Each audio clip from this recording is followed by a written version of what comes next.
अगली चीज़ है हमारे पास फॉर्मेट स्पेसिफायर में कि आप फ्लोटिंग पॉइंट जो है उनका इनपुट या आउटपुट लेना चाह रहे हैं, तो अब मैंने टाइप ऑफ आईओ लिख दी क्योंकि इनमें अब फ़र्क कोई नहीं है। तो जो भी आएंगे वो जो चीज़ फॉर्मेट स्पेसिफायर के इनपुट के लिए यूज़ हो रही है वही आउटपुट के लिए भी है। तो सबसे पहले हमारे पास के फॉर्मेट स्पेसिफायर में यह है कि भाई हमने अगर फ्लोट डेसिमल नोटेशन में इनपुट लेना है तो उसके लिए आप परसेंटेज एफ यूज़ करते हैं। अगर आपने एक्सपोनेंशियल नोटेशन में इनपुट लेना है या आउटपुट देनी है जो भी आप करना चाह रहे हैं तो आप परसेंटेज ई यूज़ करते हैं। और अगर आपका नंबर इतना बड़ा है कि वो परसेंटेज एफ वाली के अंदर नहीं आ रहा तो आप डबल में उसको स्टोर करते हैं, तो उसके लिए आप परसेंटेज एल एफ यूज़ करते हैं। अब इसी को हम जो है ना कोड में जाके भी देख लेते हैं। अच्छा, अब मैं फ्लोट जो है ना वो इनपुट भी लेना चाह रहा हूँ और इसी का आउटपुट भी करना चाह रहा हूँ स्क्रीन पे। तो मैं एक ना कह लें कि एक सम का एक कैलकुलेटर बनाते हैं बेसिकली, जो कि ना दो नंबर्स को डिवाइड करता है आपस में, ठीक है। छोटा सा कैलकुलेटर है, सिर्फ डिवाइड करता है ये। तो दो हम नंबर्स बना लेंगे कि ए और बी दो नंबर्स हैं, और यूज़र को कहते हैं हम कि एक प्रिंट एफ की स्टेटमेंट में लिखता हूँ और मैं यूज़र को कहता हूँ कि please enter two numbers separated by a comma. ठीक है, ये हमने उसको प्रॉम्प्ट कर दिया। अब चूंकि हम यूजर से कह रहे हैं कि कॉमा से सेपरेट करें नंबर्स को, तो हम लेंगे भी इसी तरह स्कैन एफ में कि परसेंटेज एफ, और परसेंटेज एफ दो बार आएगा लेकिन दरमियान में कॉमा, कि भाई कॉमा से हमें पता चलेगा कि भाई कॉमा के बाद जो है दूसरा नंबर है और कॉमा से पहले पहला नंबर है। पहला जो नंबर है उसको मैं ए में स्टोर करना चाह रहा हूँ और दूसरा जो नंबर है उसको मैं बी में स्टोर करना चाह रहा हूँ, लेकिन मैं यहाँ पे इनके एड्रेस बताना ज़रूरी है हमें, तो इसलिए हम एंड ए और एंड बी डालेंगे। तो वो बताएगा स्कैन एफ का फंक्शन को कि ए किस जगह पे पड़ा है उसको स्टोर किधर करना है, बी किस जगह पे पड़ा है उसको स्टोर किधर करना है। इसके बाद जो है हम प्रिंट एफ लिखते हैं, और अब हम ना इन दोनों का जो डिवाइड करके रिजल्ट आता है ना उसको हम एक और वेरिएबल स्टोर बना लेते हैं जिसका नाम मैं कहता हूँ डिवीजन के बाद जो रिजल्ट है। तो डी आई वी जो है वो होगा ए डिवाइडेड बाई बी, और इसको हम प्रिंट करा देंगे यहाँ पे। तो हमारे पास आ जाएगा परसेंटेज एफ ई, ठीक है। और इसके बाद जो भी डिवाइड कर का वेरिएबल के अंदर था उसके लिए हम डी आई वी लिख देंगे, या हम इसमें यहाँ पे भी लिख सकते हैं कि percentage F divided by percentage F is.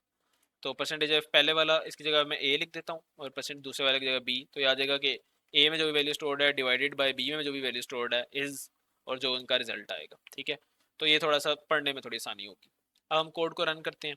तो वो कहता है कि जी दो नंबर अब आप दें सेपरेट बाय कॉमा। तो मैं दो नंबर इसको देता हूँ 45 कॉमा 10, ठीक है। एंटर प्रेस किया तो इसने कह दिया कि भाई पहला नंबर है 45 डिवाइडेड बाय 10 इज 4.5। तो यही हम एक्सपेक्ट भी कर रहे थे। या मैं दो नंबर इसको इस तरह से कोई और भी एग्जांपल ले लें तो मैं इसको दे सकता हूँ 58 कॉमा और दूसरा नंबर मैं तो 7। तो उनको उन्होंने आपस में डिवाइड किया 58 को और 7 को, तो रिजल्ट कुछ इस तरह का आया 8.285714, ठीक है। अच्छा, अब अगर जो आउटपुट है बाकी सब मैं सेम रखना चाह रहा हूँ, मैं चाह रहा हूँ जो आउटपुट आती है ना वो एक्सपोनेंशियल फॉर्म में आए। एक्सपोनेंशियल फॉर्म बेसिकली होती है कि इस तरह की फॉर्म में नंबर के, जिस तरह अगर हमारे पास अभी आ रहा था ना 8.54 कुछ, अगर कोई नंबर सपोज मैं एक और एग्जांपल ले लेता हूँ कि मेरे पास एक नंबर है ना 850 8567, तो एक्सपोनेंशियल फॉर्म में अगर हम इसको लिखें ना तो हम इसको इस तरीके से लिखेंगे 8.567 e raise to the power 3, या मतलब कि 10 रेज टू द पावर 3 से आप इसको मल्टीप्लाई कर रहे हैं, ठीक है। तो ये अभी मैं इसकी एग्जांपल देता हूँ आपको किस तरह से होगा। तो हम पहले हमारे यहाँ पे हमें ये करना पड़ेगा कि हम यहाँ पे इसको कहेंगे अब इसको एक्सपोनेंशियल फॉर्म में रिजल्ट को प्रिंट करना है, ठीक है। तो कोड चलाते हैं। तो हमने दे दिए, मैं दो नंबर देता हूँ 48750, कॉमा से मैं इसको डिवाइड कर देता हूँ 100 से। तो बेसिकली इसका रिजल्ट आएगा 487.5, ठीक है। तो आप एंटर करें तो कह रहा है कि 48750 divided by 100 is 4.875 e raise to power 2।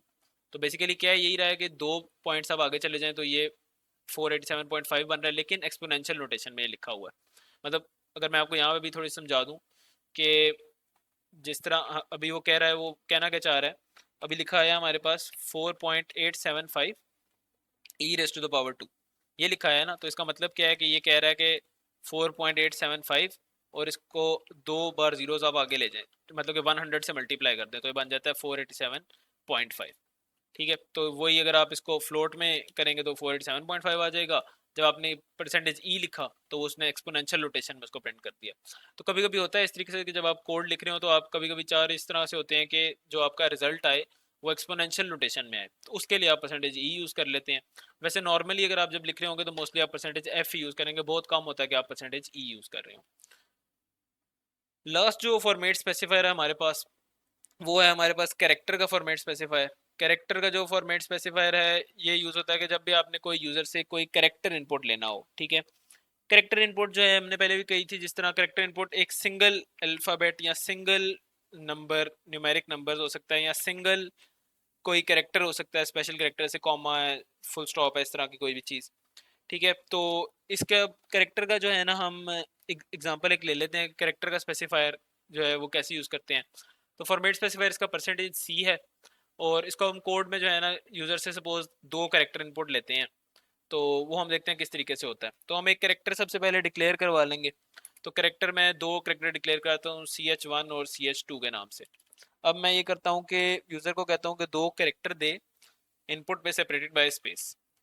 अब मैंने चूंकि रीड अब दो कैरेक्टर्स करने हैं, तो मैं लिखूंगा स्कैन एफ, और इसके अंदर दोनों कैरेक्टर्स की टाइप हमें बतानी पड़ेगी। तो हमने भी कहा कि भाई फॉर्मेट स्पेसिफायर में कैरेक्टर के लिए आपको परसेंटेज सी यूज़ करना होता है। परसेंटेज सी और परसेंटेज सी आ जाएगा दो बार, क्योंकि हम दो रीड कर रहे हैं।